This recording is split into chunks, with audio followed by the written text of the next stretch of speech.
Hello, the internet, and welcome to the start of the Sweet 16 of the board game tournament. Here we're going to see half of the games that are remaining, and in the next video, which will be in probably a week or two, probably 2 weeks, will be the other half of the Sweet 16. These 4 games represent the best of the North Division, and actually are the 1 seed, 2 seed, 3 seed, and 4 seed. So we had a perfect bracket in the North, which is kind of boring. And in the West, we have the best 4 of the West, Axes and Eyes, the 9 seed who took out Naruto in the last round. We got the 2 seed, 3 seed of San Juan versus Castles of Burgundy, and Earth, which was actually from the play-ins and moved in from the play-ins and was number 2 in the play-ins. So who here is going to move on to the Elite 8 and possibly the Final 4 and maybe even win the tournament? So in the North, we have Power Grid, which won our tournament last year and had a very impressive showing in the second round, versus Titan, the 4 seed, who made the Final 4 2 years ago. This is a matchup I've been looking forward to since the beginning of the tournament because this is my favorite game of all time versus my second favorite game of all time. And 3 and 4 also on this table, by the way. Number 3, Castles of Burgundy. Number 4, Earth has become my number 4. And my finger is not my number 5. That is my least favorite. It has been voted out of the tournament. Stop trying to enter the tournament. My finger. The difficulties of videotaping on an iPhone. Okay, yeah, that's why no one watches these. And no one ever will until the year 2030, in which some weird thing will happen and 5 people will watch the video and 1 will actually comment on it. All right. Until then, so what we do is my kid and I play the game, each game. We're rated on a score from 1 to 10. We add up those 2 scores, then we roll a die and divide by 2. This die represents a last-second buzzer beater. In this case, Power Grid is well ahead of Titan, so Power Grid gets to roll dice because it gets free throws, effectively. Trying to extend the game and get the game to be out of reach for Titan, or if not, hope that Titan misses on its half-court three-pointer at the buzzer. Now for this one, and this one only, I'm going to try something new. I'm going to roll the Power Grid die first, and then roll the other one. Right now, Power Grid has a 19.5. Titan has an 18.5. For Titan to win, it will have to roll 3 higher than Power Grid. So Power Grid rolls a 4, 5, or 6. It is automatically moving on to the Elite 8. If not, Titan has a chance to swish it at the buzzer and move on to the Elite 8. Can Power Grid make its free throws and lock in the win? Unlike Duke last night. Oh, dear God. And the roll says, we'll count it where it lies. It is a 5. So Power Grid is moving on to the Elite 8. Titan rolls a 3 just for completion. Where Titan will be one of the higher seeds next year after being a 4 seed this year, because an 18.5 will be its score for next year's tournament, the start next year's tournament. So we take its last game, and that's how we see the next year. So Power Grid moves on. My favorite game is out. All right, for this one, oh, apparently I don't know what side of my phone my stupid camera lens is. All right, so Agricola versus Ticket to Ride. This one was much closer.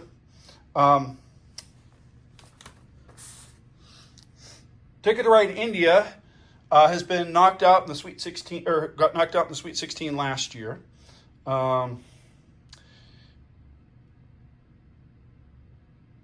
Actually, twice. So it's hoping to move on to the Elite 8 for the first time. Agricola has been in our Elite 8 every single year. So it is hoping to finally break through and make it, but first it has to get to the Elite 8. Will this be the first year Agricola doesn't make it to the Elite 8? At this point, I don't really talk much about the games because I've already introduced these games 2 times before. So if you want to have me give quick commentary on these games, go back and watch the previous videos. So Okay, fine. Agricola's work replacement game. Most people know that one. All right, so Agricola's going to be the black die. Ticket to Ride's going to be the white die. Since Ticket to Ride India actually has the lead, so it has the tiebreaker if we roll the same. If one of these two rolls a higher on the die, they move on to face the powerful power grid, where they will probably be destroyed. Moving power grid into the final four, but you never know. If there's a tie, Ticket to Ride India wins. Again, Ticket to Ride India is the white die. And moving on to face power grid and the Elite Eight to be completely annihilated.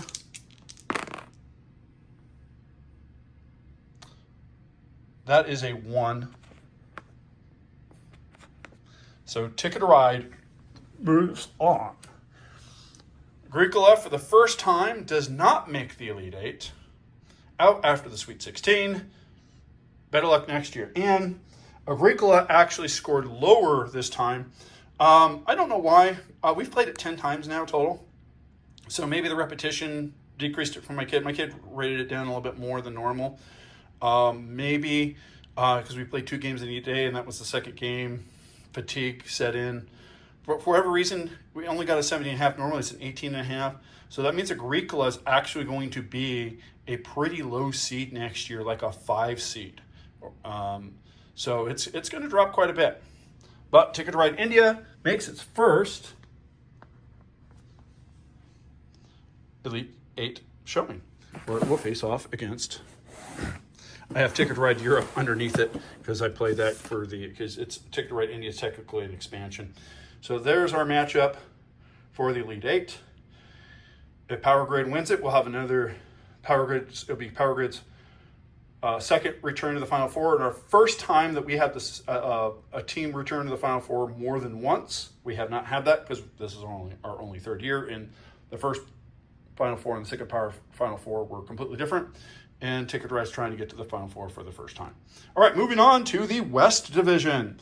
None of these teams have ever been to the Final Four, so we will have a new team in the Final Four out of this division. Axes and Allies is kind of an old game. You probably have heard of it. It was the 9 seed and it upset Naruto on a very lucky die roll. Now, Axes and Allies has a rule change for the die roll. Since in Axes and Allies, a 1 is very good and a 6 is very bad, whatever we roll on the die will be inverted. So if it rolls a 1, that means that it's going to probably kill the other team. If it rolls a 6, it gets converted to a 1, 2 goes to 5, 5 goes to 2, etc., etc. Versus Earth. So, Axis and Allies versus Earth. I've got the whole world. In this box, I've got the whole wide world. In this box, I've got the whole world. In these boxes, I've got the whole world. In these boxes. Okay, that was terrible, I know. But no one's watching it, so it doesn't matter. All right, so, again, Earth is our up-and-coming one. This is a game we got very recently. So it was in the plans. And it has been advancing every single round. It is now up to my 4th favorite ever. I love Earth. We finally got to play it 3-player. It is a game where you don't know who wins until the very end, even if you suspect.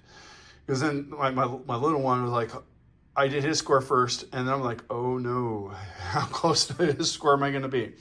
A lot of fun, lots of ways to score points. You're constantly doing something, so it's not a game where you're going to sit around for 30 minutes, take your turn for 5 minutes, and then sit around for 30 minutes. Every person's turn, you're doing something.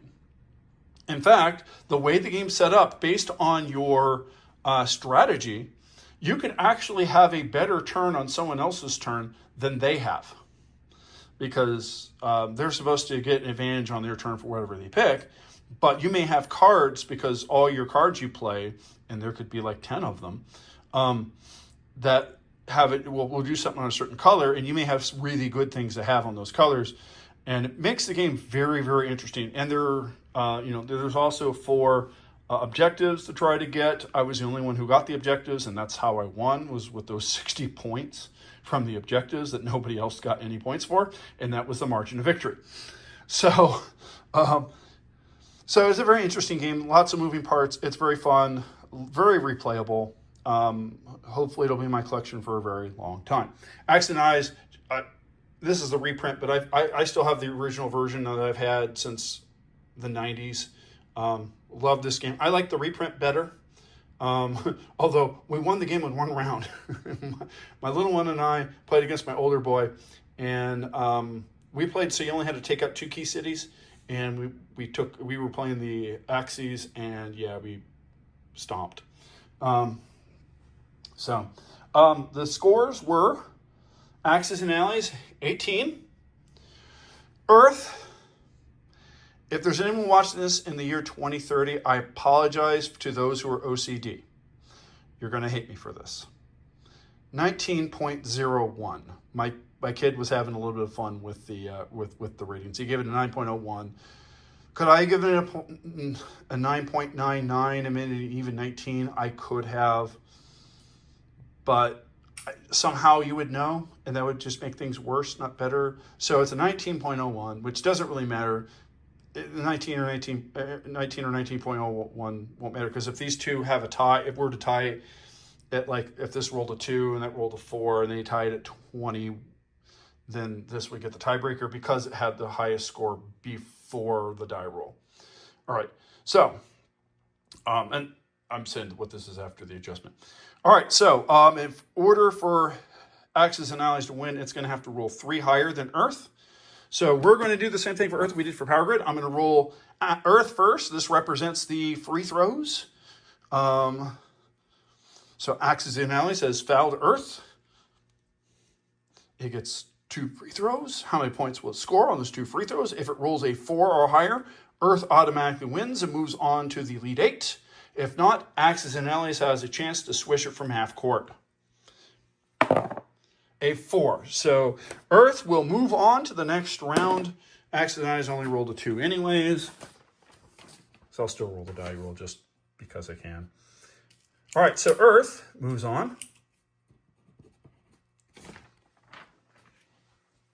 And we get to our matchup. Who's going to face off against Earth? Oh, wait, sorry. That adjusts to a 5, which it doesn't matter. It still loses. It would have won if it was playing against one of these, but it wasn't. So the surrender story of Axes and Allies comes to an end, but with its 18, it will have a pretty good seed next year. It'll probably be around a 4 seed, so it won't be a 9 seed anymore. All right, our 2 versus 3 matchup. Castles of Burgundy, one of my favorites, against San Juan. San Juan is quick to play. That gives it a kind of an advantage, but I don't know. San Juan just kind of has this feel of the same way almost every game. There's not really a lot of, I mean, you get random cards. There is some luck to the draw. I didn't get very many of the 6 buildings that score a lot of points, so my kid beat me this time. Usually I win, but yeah, it's kind of a weird game. But it's a fun game. Is it the best game? I don't know. Sometimes when we get to these higher levels, we're playing all good games. I think this might have happened with Agricola. When you're comparing a great game to a greater game, that might drop your score down a little bit. San Juan scored an 18.1, which is around where it normally scores. Castle of Burgundy, great game, a lot of fun, 18.5. So for San Juan to win, but this is a close one. So for San Juan to win, it just has to roll higher. So it's going to have a 41% chance. We're just going to roll these dice at the same time. The white is for San Juan. The purple is for Castles of Burgundy. Whoever rolls higher wins. If it's a tie, Castles of Burgundy is moving on to face Earth in the Elite 8. I'm actually rooting for Castles of Burgundy. Not going to lie. All right, and moving on, the last Elite 8 game from these batch of 8 games. And from the West Division is... tying the roll, Castles of Burgundy is moving on. All right, so no big upsets here. In every game, the favorite won, or sorry, whoever had the highest points going into it won. But will that continue? We'll see when we go into the East and South. Maybe we'll have some crazy upsets. So we have the 1 seed Power Grid versus the 3 seed Ticket to Ride India. So that is technically an upset. But this one did have the higher score going to the die roll, so the die roll didn't determine it. I know, I did all these die rolls, and they're not determining anything. It's kind of crazy. Well, they determined some things. They knocked Naruto out of the tournament, so that's why I accidentally see here. And then we have Earth versus the 3 seed. So both the 3 seeds move on. The 2 seeds are gone. We're left with just one game out of these 4 that has been in the Final Four before, Power Grid, because Agricola was knocked out and Titan was knocked out. And so who will make the Final Four? Power Grid or Ticket to Ride, Earth or Castles of Burgundy. Man, that is going to be a hell of a matchup. I'm looking forward to this matchup. This is going to be amazing. That's going to be amazing. This one's going to be not quite a blowout, but yeah. If they scored where they went here, where it was 19.5 to 17.75, and Ticket to Ride India has to score 4 higher on the die roll, that is a 1 in 12 shot. So yeah, it is a long shot to make the Final Four, but it is possible. You never know. The die rolls can go crazy. Maybe we have a really great game of this, and this one is a little bit more average. We'll see. We'll see. But until the next time, where we'll be going to the east and south to see who makes it from there. That is all for this video, and we'll see you in the next video. Well, we'll see the games in the next video, because you don't see me, I don't see you, and you weren't going to be. You may be not watching this until the year 2070, and after I'm no longer in the land of the living. Or 2030, at which point that, who knows what will be in 2030. But until then, goodbye.